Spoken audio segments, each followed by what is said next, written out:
من الشيطان الرجيم. بسم الله الرحمن الرحيم. السلام عليكم ورحمة الله وبركاته. الحمد لله رب العالمين، والعاقبة للمتقين ولا عدوان إلا على الظالمين. أشهد أن لا إله إلا الله وحده لا شريك له، وأشهد أن سيدنا محمدا عبده ورسوله. اللهم صل وسلم وبارك على سيدنا محمد وعلى آله وأصحابه ومن تبعهم بإحسان إلى يوم الدين. اللهم اشرح لنا صدورنا وحسن أخلاقنا ويسر لنا أمورنا. اللهم ارزقنا الفهم والعلم والحكمة والعقل برحمتك يا أرحم الراحمين. والحمد لله رب العالمين. أما بعد. Yang pertama yang saya hormati dan saya muliakan Tuan Nazir, tuan-tuan imam, tuan-tuan guru, para ahli ilmu, seluruh para pegawai dan jawatankuasa masjid. Yang saya hormati dan saya muliakan tuan-tuan muslimin muslimat yang dirahmati Allah Subhanahu wa taala sekalian. Alhamdulillah, seperti biasa kita bersyukur kepada Allah Subhanahu wa taala di atas kesempatan masa, umur, kesihatan dan segala nikmat yang masih lagi Allah taala kurniakan kepada kita untuk sama-sama kita berada dalam rumah Allah, beribadah kepada Allah. Kita mengharapkan Allah taala menerima seluruh ibadah kita kepada Allah Subhanahu wa taala. Ya, sepanjang umur kita beribadah di atas muka bumi Allah Subhanahu wa taala, insya-Allah. Baik tuan-tuan muslimin muslimat yang dirahmati Allah sekalian, InsyaAllah pada malam ni kita akan teruskan perbahasan berkaitan dengan pembahagian tauhid yang kedua, ataupun perbahasan dari sudut yang kedua, iaitu tauhid amali. Ya, setelah kita membahaskan berkaitan dengan wujud Allah, dan wujud Allah itu adalah wujud yang kidam, wujud yang tidak ada permulaan, atau dengan kata lainnya wujud yang sedia kala. Maka di dalam kitab yang kita baca ni selepas itu membahaskan berkait dengan tauhid amali, iaitu perbahasan tauhid yang kita hayati dalam hati kita, berkait dengan dua sifat yang kita belajar. Dan tajuknya ialah mensyukuri nikmat ijad, iaitu nikmat diciptakan oleh Allah Subhanahu wa taala. Setelah Allah itu ada, maka Allah mengadakan kita, mencipta kita. Dan adanya Allah tidak ada permulaan, tetapi Allah mencipta kita dengan adanya permulaan. Baik, di situlah tajuk dia tuan-tuan. Seseorang yang mengetahui hakikat bahawasanya tiada selain daripada Allah yang wujud tanpa permulaan. Ya, tidak ada selain Allah yang wujud tanpa permulaan. Semua selain Allah itu wujud dengan adanya permulaan. Nak tahu bila kita mula, tengok tarikh kita lahir lah tuan-tuan. Iaitu ada permulaan. Sedangkan selain daripadanya, selain daripada Allah, semuanya diwujudkan daripada tiada kepada ada oleh Allah Subhanahu wa taala yang maha kidam ataupun yang maha qadim. Ada satu bab lagi tuan-tuan yang saya yakin tuan-tuan pun sudah faham. Wujudnya Allah, selain daripada kita katakan adanya Allah tanpa permulaan, ada perkara kedua yang boleh kita sebut dengan bahasa yang lain, ialah adanya Allah tidak dimulai dengan tiada. Ini bahasa-bahasa lama lah tuan-tuan. Adapun adanya kita dimulai dengan tiada. Asalnya kita tak ada. Bukan asalnya kita ada kemudian barulah kita akan mati dan tidak ada. Tidak, kita asalnya tidak ada. Tetapi Allah Ta'ala ini wujudnya bukan daripada tiada kepada ada, tidak. Baik, maka pasti dia, iaitu makhluk tersebut, kita akan melihat kekerdilan diri kita. Ya, kita bermula dengan tidak ada, sekarang kita ada, sekarang kita ada. Ya, maka adanya kita ini dicipta oleh Allah. Maka segala yang kita miliki hari ini adalah daripada Allah, kerana diri kita pun dari Allah. Sebab tu kadang-kadang masa duduk mengaji dulu, ya, kita buat persoalan, guru kita buat persoalan hari ini. Saya pernah sebut juga pada tuan-tuan, hari ini kita ada isteri, kita ada suami, kita ada anak-anak, kita ada sedikit harta yang Allah bagi, kita ada sahabat-sahabat. Kenapa kita ada semua yang ni? Maka jawapannya ialah sebab kita tu ada. Kalau kita awal-awal tidak ada, tidak dicipta oleh Allah, maka tidak apa dikatakan apa, ada apa yang kita bincang pada. Jadi ada tu sendiri adalah suatu nikmat yang terlalu besar, nikmat yang paling utama nak banding dengan nikmat-nikmat lain. Sebab tu di sini perbahasan kita ialah mensyukuri nikmat ijad, nikmat Allah adakan kita. Cuma bila mana kita renung balik, adanya kita itu adalah ada yang ada permulaan, daripada tiada kepada ada, maka diri kita ni terlalu kerdil. Sebab tu tuan-tuan, dalam bab haram bersifat dengan takabbur. Kenapa manusia ni diharamkan bersifat dengan takabbur? Kerana mana-mana mungkin makhluk yang kerdil nak takabbur. Takabbur ni bahasa Arab, cuma terjemah bahasa Melayunya sombong.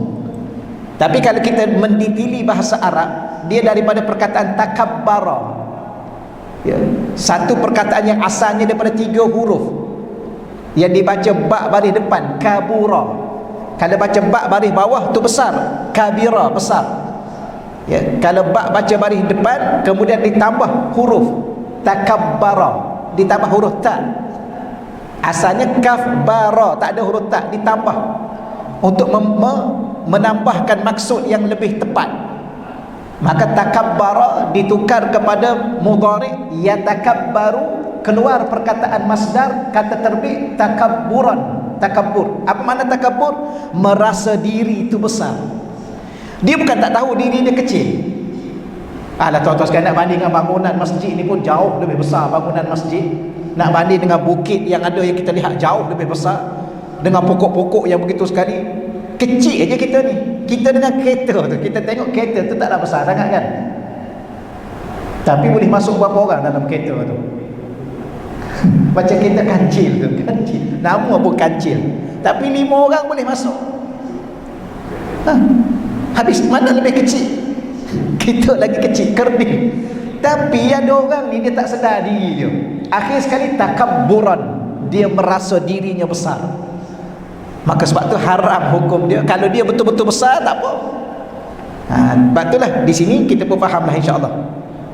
Baik, sekiranya dia tidak diciptakan oleh Allah, nescaya dia tidak akan pernah wujud di dunia ini. Tak ada apa tuan-tuan kita. Oleh demikian, nikmat diciptakan oleh Allah. Jadi kita nak bincang nikmat yang diciptakan oleh Allah. Dalam bahasa Arab disebut nikmatul ijad, nikmat dicipta oleh Allah. Lepas tu guru saya dulu dia kata nikmat ni memang banyak lah, kita nak hitung pun tak mampu. Allah pun dah bagi tahu dalam Quran, wa in ta'uddu ni'matallah, kalau kamu nak hitung nikmat Allah, la tuhsuha, pasti kamu tidak akan mampu menghitungnya. Tapi kalau ditanya soalan mana nikmat yang paling utama, dia ada nikmat yang paling utama, dia ada nikmat yang paling bernilai, dia ada nikmat yang paling penting. Ada orang kata nikmatul Islam wal iman, nikmat Islam dengan iman. Baik, sebelum tu lagi nikmatul ijad, nikmat Allah cipta kita. Barulah kita boleh menikmati nikmat Islam, barulah menikmati nikmat iman, barulah boleh bicara tentang nikmat beribadah kepada Allah. Jadi oleh demikian, nikmat dicipta oleh Allah adalah suatu nikmat yang sangat agung, kerana dengan nikmat tersebut seseorang dapat menikmati sifat wujud, yang mana sifat hakikat sifat wujud yang sebenarnya hanyalah merupakan milik mutlak Allah Subhanahu wa taala. Sifat yang sebenar-benar wujud adalah sifat Allah. Sebab tu cuma kita ni sekadar menggunakan bahasa. Kita ni ada tak? Ada. Sebenarnya kita bukan ada, kita ni diadakan oleh Allah. Sebab tu kita disebut makhluk. Makhluk ni ialah kalau bahasa Arab dinamakan isim maf'ul. Satu kata nama yang nak diterjemah mesti letak perkataan di. Apa makna makhluk? Dicipta. Lawan dia ialah khaliq. Apa makna khaliq? Pencipta. Kita ni makhluk, kena tambah dicipta. Maknanya kita tidak ada dengan diri kita sendiri. Kita tidak wujud dengan diri kita sendiri. Ya, kita diwujudkan oleh Allah Subhanahu wa taala. maka ini suatu nikmat yang paling besar yang Allah anugerahkan kepada kita. Saya tambah sikit lah, ni sekadar selingan, ini sekadar perbahasan. Kalau kita cakap macam ni, Allah ada? Ada. Kita ada tak? Ada. Ada berapa? Ada. Allah pun ada, kita pun ada. Jadi ada ni, ada berapa? Ada dua kan? Dua ni apa dia? Dua ni syirik. Dia tidak tauhid. Sebab tu yang ada, yang sebenar-benar ada, yang hakikat ada, Allah.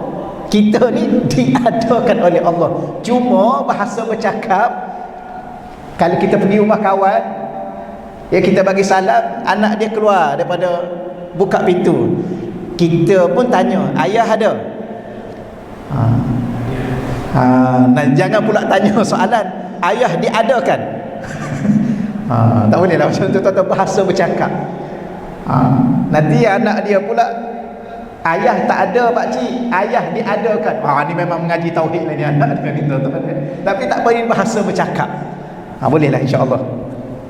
Baik, dengan nikmat penciptaan inilah, ya, oleh kita sekarang ni ada, seseorang boleh merasai kelazatan mengenal Allah. Dengan bermula kita ni diadakan oleh Allah, maka antara kita nak kata apa, matlamat utama Allah cipta kita ialah, kenapa Allah cipta kita? Allah nak suruh kita mengenal pencipta, iaitu Dia. Sebab tu ayat Quran, kalau kita baca surah Az-Zariyat ayat 56, wa ma khalaqtul jinna wal ins illa liya'budun. Kalau terjemah Imam Ibn Abbas, ya, sepupu Sayyidina Rasulullah sallallahu alaihi wasallam, ya, Sayyidina Ibn Abbas, dia ni adalah Sayyidul Mufassirin, penghulu kepada ahli tafsir. Dia terjemah perkataan liya'budun di situ ialah liya'rifun. Tidak aku jadikan jin dan manusia melainkan supaya jin dan manusia itu liya'rifun. Perkataan ya'budun dia tak terjemah untuk beribadah kepadaku, ya. Imam Ibn Abbas berterjemah supaya mereka jin dan manusia itu mengenal aku. Dengan mengenal itulah dia akan beribadah dengan sebenar-benar ibadah. Nampak tuan-tuan sekalian, macam kita sekarang ni lah, kenapa kita tak cukup khusyuk di saat kita solat? Bahkan kadang-kadang tak apa, tak khusyuk lah. Bukan tak cukup khusyuk, tak khusyuk. Apa makna dia? Lalai. Sehingga bilangan rakaat pun kita kadang-kadang tak boleh nak confirm betul-betul. Padahal bukan berapa rakaat pun, 4 je pun, 3 je pun. Kenapa? Kita beribadah dalam keadaan tak cukup mengenal Allah. Sebab tu matlamat Allah cipta kita yang pertamanya ialah untuk mengenal Allah. Dan bila mana kita mengenal Allah, kita dapat merasai kelazatan mengenal Allah. Tuan-tuan, macam kita, bahasa Melayu kita lah, tak kenal maka tak cinta. Jadi setelah kenal, maka cinta itu cinta yang hakiki. Tuan-tuan pernah tak mencintai orang yang tuan-tuan tak kenal? Ada tak? Ada tak kita cinta pada orang yang kita tak kenal orang tu, tapi kita cinta pada dia? Ya ke? Tapi kalau mungkin cinta pun cinta yang tidak hakiki, cinta yang tidak sebenar. Kenapa cinta yang tidak sebenar? Mana mungkin kita mencintai seseorang dengan cinta yang sebenar tanpa kita mengenal siapa diri dia. Begitulah Allah Subhanahu Wa Taala. Bila mana kita mengenal Allah, dalam bahasa Arab disebut ma'rifatullah, mengenal Allah, maka merasai kelazatan mengenal Allah. Wallahu alam, tuan-tuan. Kemudiannya dapat menyaksikan Allah. Menyaksi di sini, macam saya pun sebut pada tuan-tuan, hati. Kalau melihat dengan mata, memandang dengan akal, menyaksi dengan hati. Maka menyaksikan Allah dalam segenap kehidupannya melalui rasa hati ketika berinteraksi dengan alam ini. Tuan-tuan, kita dalam hidup seharian kita sedang berinteraksi dengan makhluk-makhluk Allah. Ni berlaku banjir, ya, kita sedang berinteraksi dengan alam. Ya, turunnya hujan, akhir-akhir ni risau pula, hujan risau. Subhanallah. Saya pun kena, tuan-tuan.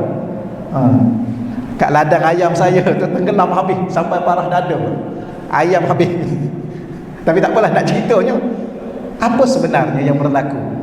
Siapa yang turunkan hujan? Allah. Wa anzala minas sama'i ma'a. Dia Allah menurunkan hujan daripada langit. Baik, tapi ada tak yang tak mati? Ada juga yang tak mati. Pelik juga tuan-tuan sekalian. Jadi yang tak mati tu, ni saya cerita ni pasal ayam. Ada yang mati, ada yang tak mati. Saya pergi tengok lah. Kita tak duduk situ dah, kita cabut keluar. Yang hanyut-hanyut, yang mati-mati, pergi tengok, ada lagi yang hidup. Ada lagi tuan-tuan yang hidup, tapi tak banyak lah. Kenapa yang dia tak mati ni? Allah selamatkan dia. Macam aksiden lah. Ada orang aksiden mati, ada orang aksiden hidup sampai sekarang. Ada orang duduk kat hospital tu, hampir-hampir mati. Yang pergi melawat yang sihat, yang melawat tu balik sakit mati, dia hidup sampai sekarang. Subhanallah. Apa ni sebenarnya? Allah. Itulah, bolehlah insya-Allah tuan-tuan sekalian ni berinteraksi dengan hati kita dengan alam ini. Maka hujan dan panas, siang dan malam, apa yang kita nak sebut apa sekalipun tuan-tuan sekalian, banjir dan kemarau, itu adalah Allah sedang berinteraksi dengan kita. Sebab tu kadang-kadang tuan-tuan, kalau kita belajar kitab perbahasan yang macam ni, ada setengah ulama menamakan perbahasan begini dinamakan tauhid tasawuf, kerana dia lebih kepada hati. Tapi ada orang tak setuju, dia kata tauhid, tasawuf. Tapi kalau kita tanya balik, tauhid itu apa? Tauhid itu ialah sesuatu yang ada di hati, mengesahkan Allah. Ilmu tasawufnya, ilmu tasawuf ialah ilmu mensucikan hati kita daripada selain Allah, berharap kepada selain Allah, takut kepada selain Allah, yakin kepada selain Allah. Maka sebab tu setengah mengatakan tauhid ini ialah tauhid tasawuf, yang lebih menghayati dengan rasa hati kita. Okey, saya teruskan tuan-tuan. Baik, seseorang yang menghayati hakikat dirinya diciptakan oleh Allah, tidak boleh lalai daripada mentaati Allah, mahupun teringin untuk menderhakainya, kerana tanda seseorang itu mensyukuri Allah adalah dengan menunaikan ketaatan kepada Allah dengan penuh makna kehambaan kepada Allah Subhanahu wa taala. Ya, bila mana kita semua menghayati hakikat diri kita dicipta oleh Allah, maka tak boleh kita lalai daripada mentaati Allah, walau sekalipun kadang-kadang rasa nak engkar. Tuan-tuan pernah tak rasa nak engkar? Rasa tak nak solat, rasa ada rasa tak? Rasa nak mengumpat, ada tak? Ada. Rasa nak mengata orang, ada. Rasa nak mengambil barang orang, ada. Dalam bahasa Arab, dalam bahasanya rasa nak mencuri, ada. Macam ada setengah-setengah orang ni tuan-tuan, rasa nak makan juga lah. Makan apa? Makan khinzir. Ada tuan-tuan, rasa. Sebenarnya rasa tu dia datang hasil daripada bisikan syaitan dan bertemu dengan kehendak nafsu. Kan? Ada sahabat Nabi, kan, sahabat Nabi duduk dengan Nabi, sembahyang belakang Nabi, tengok hari-hari Nabi duduk mengaji dengan Nabi. Kan dia berjalan dalam kebun tu, kan dia tengok orang perempuan. Kemudian dia pergi mengadu pada Nabi. Dia kata, wahai Rasulullah, aku duduk berjalan dalam kebun taman, tengok ada orang perempuan, aku rasa gairah. Dia pergi peluk perempuan tu, dia pergi cium. Akhir sekali dia rasa menyesal, rasa bersalah, rasa berdosa, dia pergi jumpa Rasulullah. Maknanya ada sahabat pun kadang-kadang terlintas dalam hati dia nak buat sesuatu yang mengingkari Allah. Samalah kita, tuan-tuan, kita ni lagilah jauh martabat keimanan kita dengan Rasulullah. Cuma Rasulullah kata, bila mana jumpa Rasulullah kata, baik, kamu pergi ambil wuduk, kemudian solat. Kebetulan waktu tu waktu solat, ambil wuduk, solat. Lepas solat dia datang lagi jumpa Nabi supaya dia menuntut, supaya Nabi meletakkan hukuman ke atas diri dia. Nabi kata, dah, ya Allah dah ampunkan dosa. Lalu dia tanya, wahai Rasulullah, adakah ini untuk aku seorang? Tak, Rasulullah kata untuk semua umat Nabi Muhammad. Kalau buat dosa kecil, ambil wuduk, solat, tuan-tuan sekalian, Allah gugurkan dosa. Tapi jangan buat pula sekarang ni, kena report. Report dia panggil apa, mencabul ke apa, nanya tuan-tuan. Tapi walau bagaimanapun, ada rasa tak? Ada rasa. Jadi bila mana kita telah menghayati bahawa Allah yang mencipta kita, jangan pernah lalai bahawa diri kita wujud kerana Allah. Bahkan dia ada dua, tuan-tuan, dia ada dua. Tajuk ke depan nanti kita bahaskan, kita habiskan tajuk ni. Tapi dia ada dua. Saya sebut awal-awal, nikmat ni dia dia panggil apa ya? Dia macam serangkai. Nikmatul ijad dengan nikmatul imdad. Apa makna nikmat ijad? Saya ulang lagi sekali, nikmat Allah cipta kita supaya kita ni sekarang ada. Satu lagi, nikmatul imdad, Allah bagi bantuan kepada kita untuk terus ada. Kenapa kita masih ada sampai sekarang? Kenapa? Akan kita tanya soalan. Adakah sebab kita pandai jaga kesihatan? Atau kita ni orang yang pandai jaga makan minum, sebab tu umur jadi panjang ke macam mana? Lepas tu kadang-kadang kita tanya soalan, Tuan Haji umur berapa dah? Ini contoh tuan-tuan ni, Tuan Haji ni umur berapa? Saya ni dah 80 Ustaz. Oh 80. Ada tak yang sebaya dengan Tuan Haji yang dah telah meninggal? Dia kata dah ramai Ustaz. Saya ingat kalau saya duk kira-kira, ada 4-5 orang lagi kawan-kawan saya yang masih ada, yang lain habis meninggal.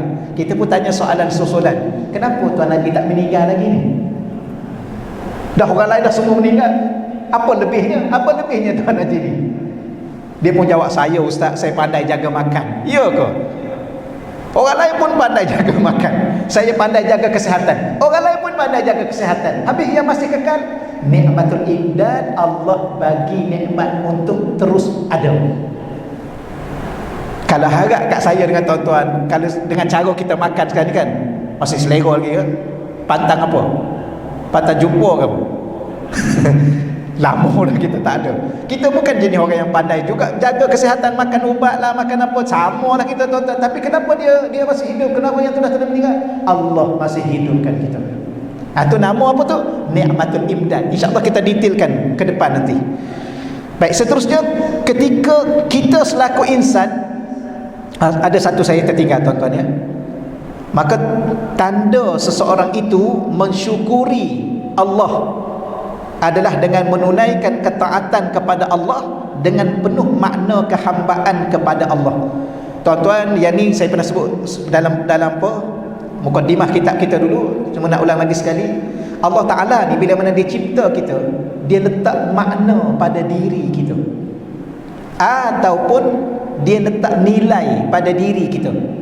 Nilai itu namanya ialah, ataupun makna itu namanya ialah abdun, hamba. Maka apa tugas saya dengan tuan-tuan? Tugas kita ialah memenuhi makna kehambaan, ataupun kata ulama, menyempurnakan diri sebagai hamba kepada Allah. Sebab kalau saya dengan tuan-tuan teliti halusi, kita ni tak benar-benar, tak betul-betul jadi hamba Allah. Sekejap jadi hamba Allah, sekejap jadi hamba macam-macam lah. hamba iblis, hamba syaitan, hamba dunia, hamba nafsu, kan banyak. Hamba harta. Berapa ramai orang jadi hamba harta? Dia tak kira halal, tak kira haram, janji dia berharta. Ada orang jadi hamba nafsu. Nafsu apa? Nafsu banyak pula. Jadi hamba nafsu makan. Halal ke haram dia tak kisah, janji kenyang, janji selera. Khinzir pun dia bantai, biawak pun dia makan. Yang kita tengok dalam internet tuan-tuan sekalian, dia makan janin, kan? Tuan-tuan ada tengok? Ada terbaca? Oh mahal, janin manusia dia makan. Itu orang panggil apa? Nafsu makan. Sebab tu ada ayat Quran mengatakan, afara'aita manittakhaza ilahahu hawa. Apakah kamu tidak melihat wahai Nabi Muhammad, ada di kalangan manusia ittakhaza, mereka telah mengambil atau mereka telah menjadikan ilahahu, Tuhan mereka, hawahu, adalah nafsu mereka. Maknanya ada orang ni Tuhan dia bukan lagi Allah. Dia cakap mulut dia Tuhan dia Allah, tapi bukan Allah Tuhan dia, nafsu Tuhan dia. Contoh, dia melanggar perintah Allah kerana lebih patuh kepada nafsu dia. Jadi apakah tugas kita? Tugas kita ialah menyempurnakan makna kehambaan diri kita kepada Allah. Sebab tu Nabi Muhammad itu digelar hamba, hamba yang sempurna mentaati Allah Subhanahu wa taala. Saya pernah sebut juga di sini tuan-tuan, bukan saya sebut gitu supaya apa? Supaya takut tuan-tuan, ustaz dah ulang ni benda ni. Tak apa tuan-tuan, saya nak sebutnya. Allah ni, kata syekh saya, Allah ni dia benarkan kita nak jadi apa. Tuan-tuan dulu nak jadi apa? Lawyer, engineer, manager, kan? Nak jadi ustaz, nak jadi qadhi, nak jadi pensyarah. Allah ni dia benarkan kita nak jadi apa?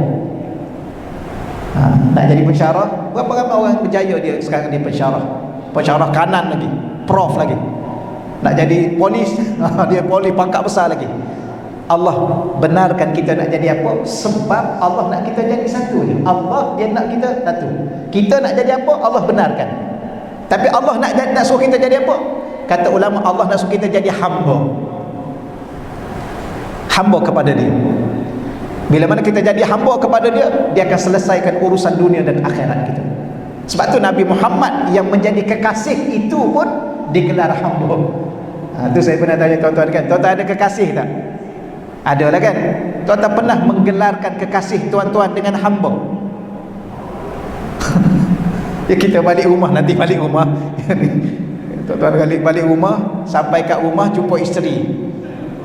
Cakap kat isteri, hamba buat teh secawan. Kita tengok reaksi dia macam mana. Cawan yang naik, tuan-tuan sekalian. Sama juga perempuan balik rumah nanti jumpa suami, besok kerja ke hamba? Cakap macam hamba nak pergi pukul berapa? Tuan-tuan sekalian, mana ada orang bercakap dengan kekasihnya hamba? Tambah-tambah orang muda sekarang ni kan, orang dia panggil kekasih dia apa? Baby ke apa? Ada kemunasabah, kawan tu dah besar dipanggil baby. Tapi tambahlah itu gelaran-gelaran kepada orang yang sedang berkasih dan bercinta. Maka Nabi Muhammad itu kekasih Allah. Tapi kenapa Nabi Muhammad itu digelar hamba? Wa in kuntum fi raibin mimma nazzalna ala abdina. Itu antara ayat Quran dalam suratul Baqarah. Ya, seandainya kamu masih ragu-ragu, kata Allah, terhadap Al-Quran yang telah kami turunkan. Kepada siapa kami turunkan? Ala abdina, kepada hamba kami. Kenapa Allah tidak kata ala rasulina, kepada rasul kami, ataupun ala habibina, kepada kekasih kami, tapi ala abdina. Malam Isra Mi'raj, subhanallazi asra bi abdi, maha suci Allah yang memperjalankan hambanya. Sebab ulama mengatakan, kalau di sana ada satu gelaran yang lebih baik kepada Nabi Muhammad, Allah akan gelarkan dengan gelaran itu. Tapi tidak ada gelaran yang lebih baik, ialah abdun, hamba. Gitulah tuan-tuan. Baik, seterusnya perangan seterusnya. Kita selaku insan yang wujud daripada tiada lalu diadakan oleh Allah kerana kecintaannya kepada kita, pasti merasai suatu nilai yang sangat berharga jika dapat turut mencintai Allah. Maka ni salah satu sebab. Kalau orang tanya kita kenapa Allah cipta kita, kita boleh jawab dalam suratul Baqarah ayat 30. Ya, wa idh qala rabbuka lil malaikati inni ja'ilun fil ardi khalifah. Kenapa Allah cipta kita? Kita boleh jawab dengan jawapan-jawapan yang banyak. Antaranya kerana Allah nak jadikan kita khalifah. Ada ayat lain. Wa ma khalaqtul jinna wal insa illa liya'budun, yang kita baca ayat tadi. Kenapa Allah cipta kita? Sebab Allah nak suruh kita kenal dia dan beribadah kepada dia.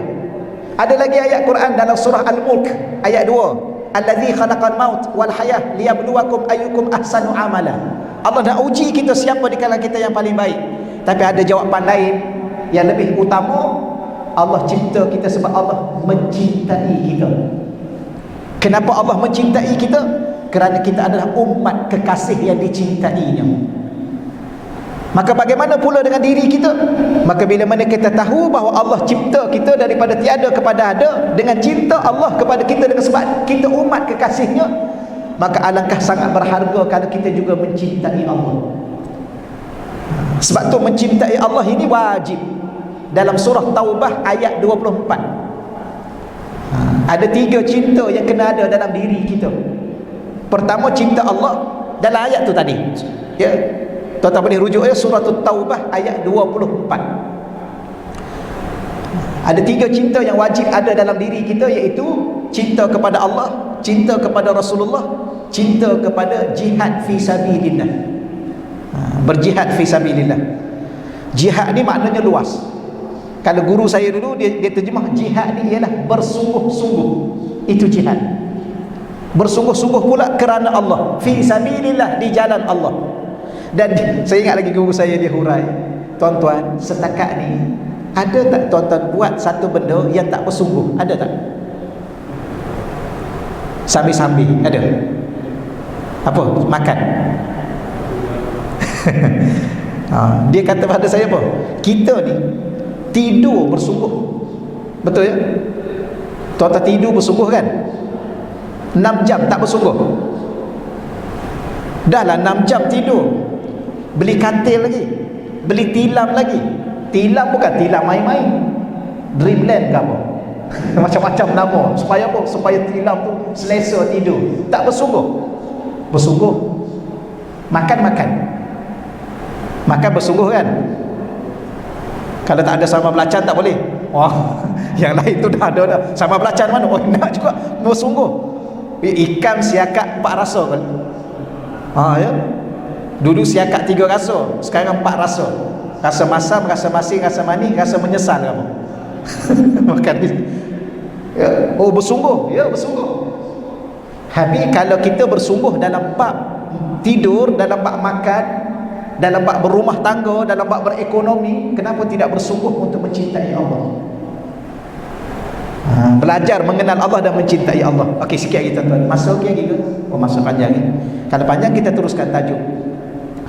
Baik, ada pun jalan untuk mencintai Allah. Maka ditanya, bagaimana setelah kita ni ada, dengan sebab Allah cipta kita, maka sewajarnya kita kena mencintai Allah. Jalannya, caranya bagaimana? Dengan sentiasa melakukan ketaatan kepada Allah. Ya, tuan-tuan kena cari jalan, sentiasa berada dalam jalan ketaatan. Jangan tempuh satu jalan yang membawa diri kita kepada menderhakai Allah. Yang kedua, mengeluarkan makhluk selain Allah daripada hati kita. Lalu meletakkan hanya Allah yang sebagai yang paling dicintai di dalam hati kita. Sekarang ni dalam hati saya, dalam hati tuan-tuan macam-macam ada. Betul ya? Isteri ada tak dalam hati? Ada. Anak-anak ada. Harta benda ada tak dalam hati? Ada.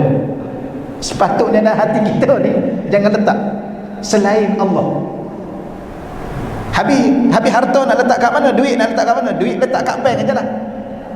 Dah tenang dah kat situ. Isteri letak kat rumah lah. Kalau datang masjid bawa sekali. Jangan letak dalam hati, tuan-tuan sekalian.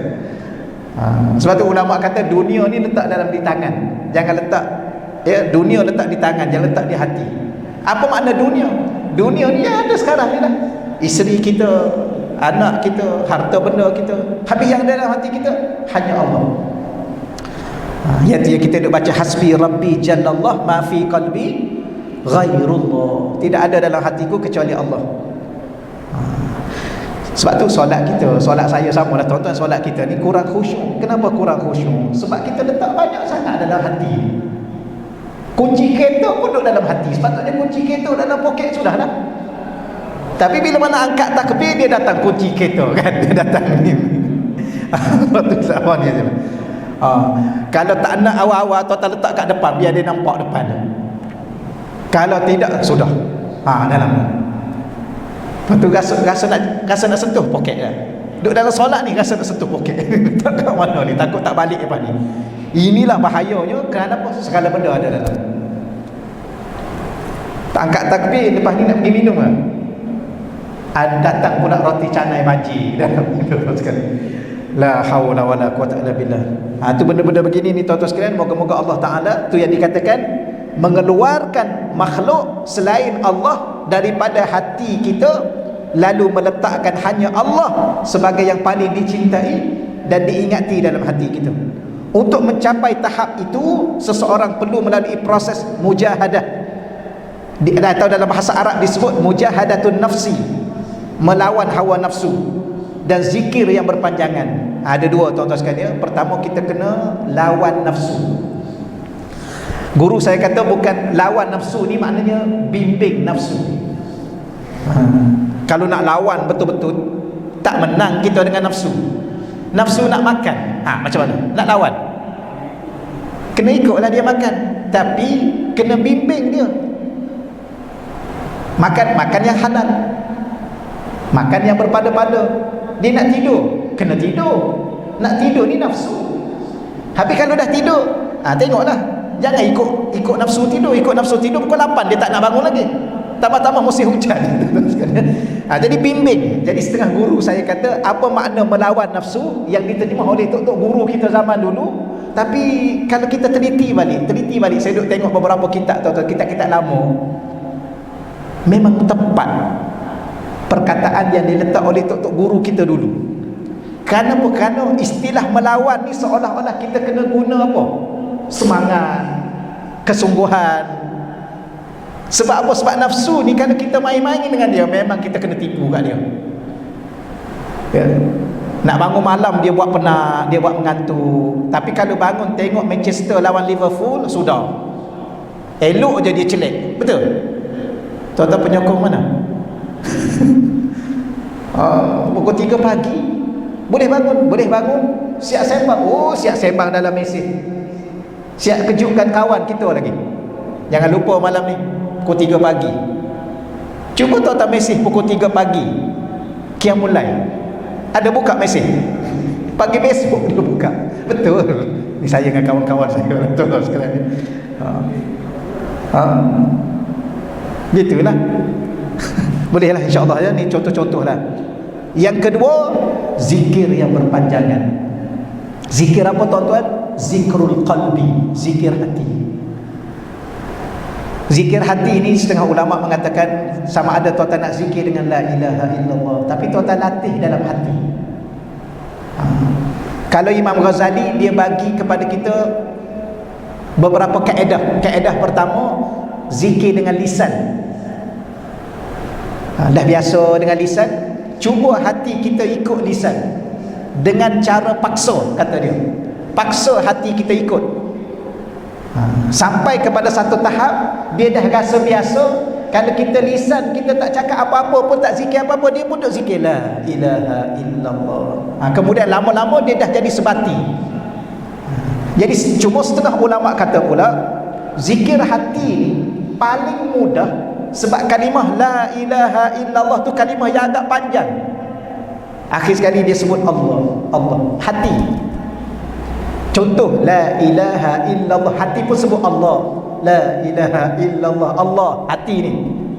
Lisan la ilaha illallah, hati sebut Allah. Antara kaedah yang disebut oleh ulama kalau kita rasa nak ikut. Kalau kita rasa nak buat sendiri, tuan-tuan pilihlah mana-mana zikir yang tuan-tuan rasa sesuai, mudah, ringan pada ingatan kita, tak ada masalah. Tapi boleh juga gitu. Ada, kalau minta maaf tuan-tuan, kalau kita belajar Tariqah Naqsyabandiyah. Tariqah Naqsyabandiyah ni, dia suruh kita kancing gigi, ya, tutup mulut, kancing gigi. Lepas tu kita zikir Allah dalam hati ni, Allah. Itu kaedah, wallahu alam tuan-tuan sekalian, yang kita belajar banyak kaedah-kaedah. Dan kaedah tu hanyalah harus, yang tidak wajib, harus bagi kita. Cuma kalau kita belajar dengan satu guru, kita ikutlah guru kita aja. Kerana apa? Kerana dia pun belajar dengan guru dia dulu dan dia ada pengalaman begitu. Dia dalam kaedah, kadang-kadang tuan-tuan susah juga kita nak bercakap. Hidup ni kadang-kadang dia pengalaman.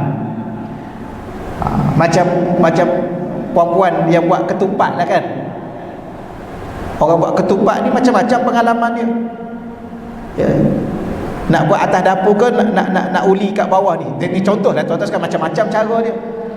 Nak buat nasi lemak kan, macam-macam cara dia. Kalau tuan-tuan belajar dengan si A ni lain, mungkin si B lain.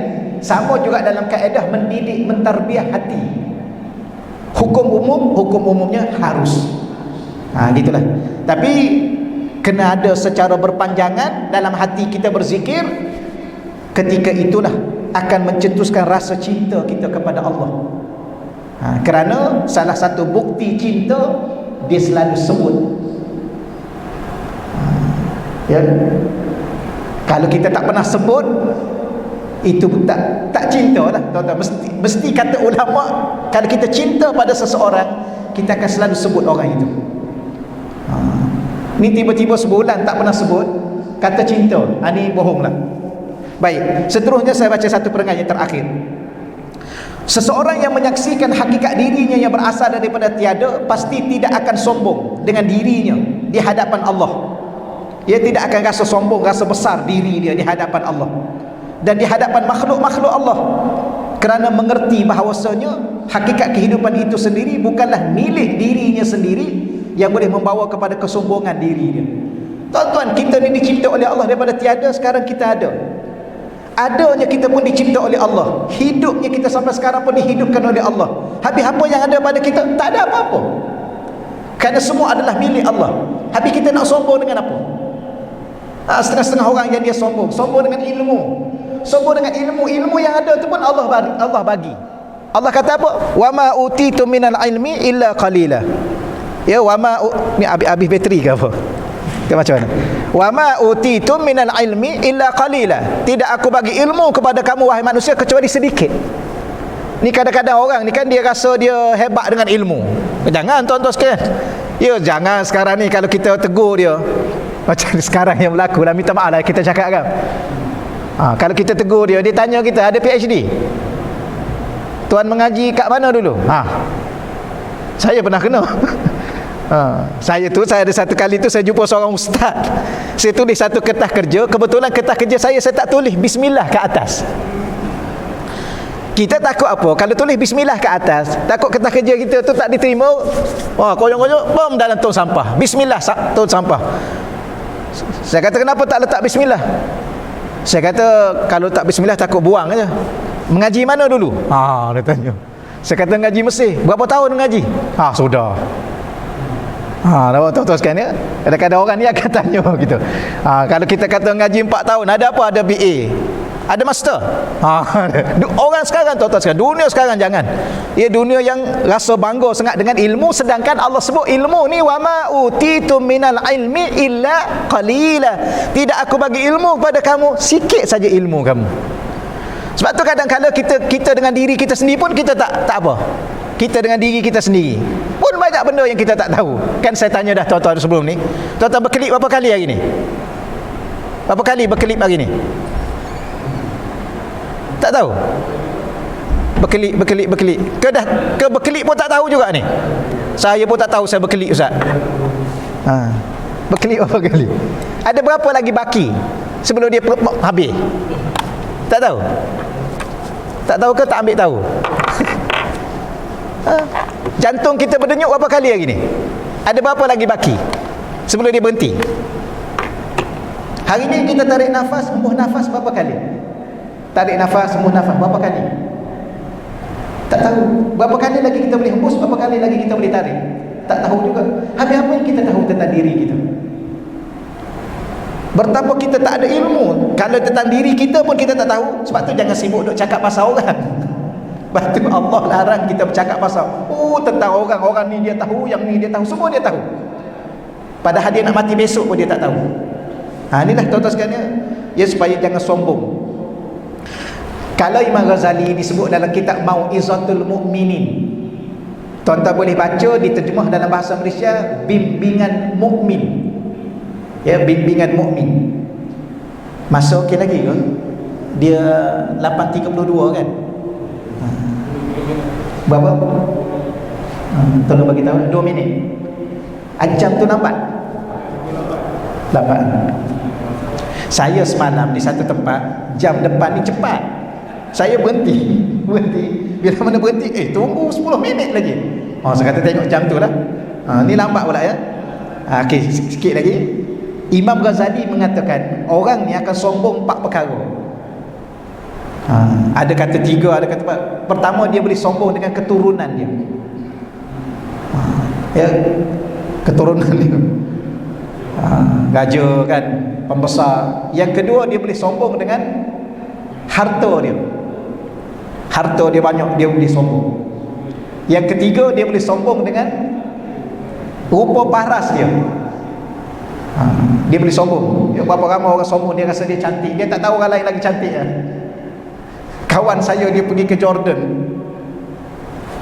dengan Syria.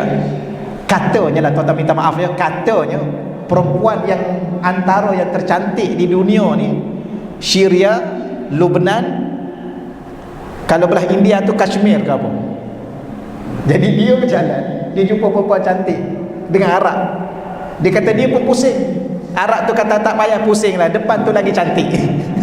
Dia cerita tu, depan lagi cantik. Memang betul dia kata ustaz.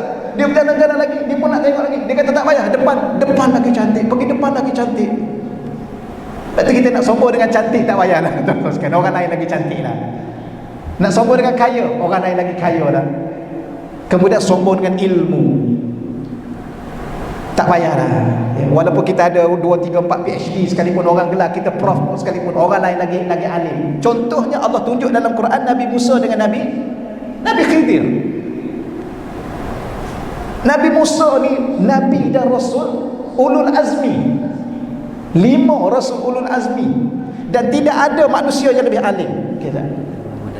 Okey, silakan. Allah. Ya. Belajar.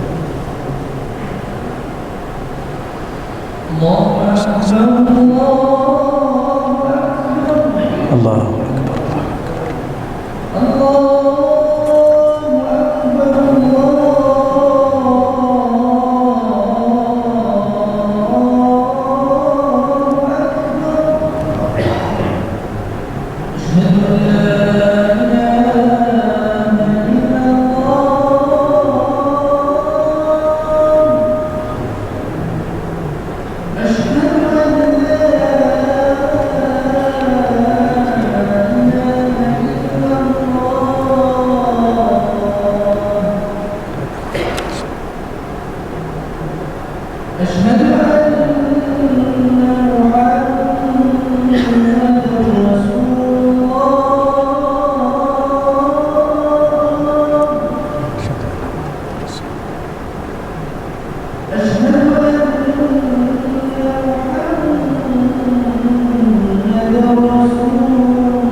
Sayyidina Muhammad.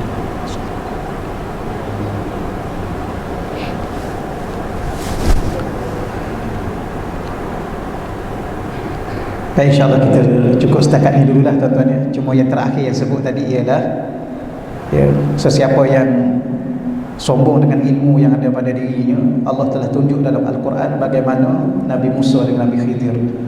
Cerita Nabi Musa ya, pernah saya belajar dalam Mukhtasar Al-Bukhari, menyebut Mukhtasar hadis sahih Imam Bukhari. Satu kali Nabi Musa ni ditanya pada kaum dia, kaum yang bertanya kepada Nabi Musa, wahai Nabi Musa, ada tak orang yang sezaman kamu sekarang ni yang lebih alim daripada kamu? Maka dia jawab tidak. Bila mana dia jawab tidak, maka Allah Subhanahu wa ta'ala kata, wahai Musa, jawapan itu adalah jawapan yang tidak layak bagi seorang nabi, sepatutnya dia kena jawab wallahu a'lam. Allah yang lebih tahu. Maka akhir sekali Nabi Musa kata, wahai Allah, ada tak? Ada. Tapi Nabi Musa ni dia maksum. Maka bila mana Allah kata ada, kalau ada aku nak belajar dengan dia. Dia dah rendahkan diri dia.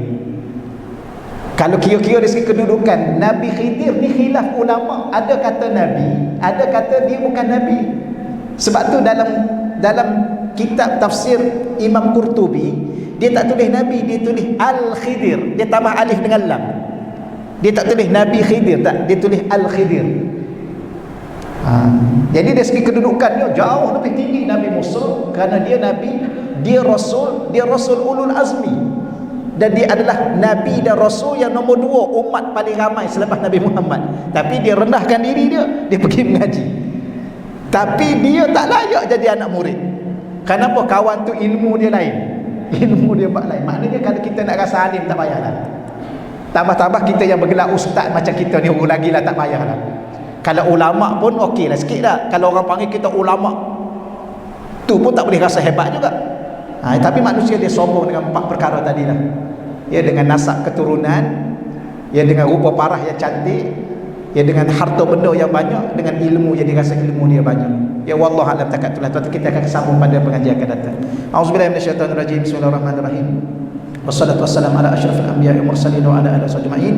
Allahumma rzuqna fahman nabiyyin wa hifzal mursalin wa ilhamal malaikatil muqarrabin. Allahumma rzuqna futuhal arifin ya fatahu ya alim ya fatahu ya alim. Wa sallallahu ala sayyidina wa lana Muhammad walhamdulillahi rabbil alamin. Taqabbalallahu minna wa minkum ya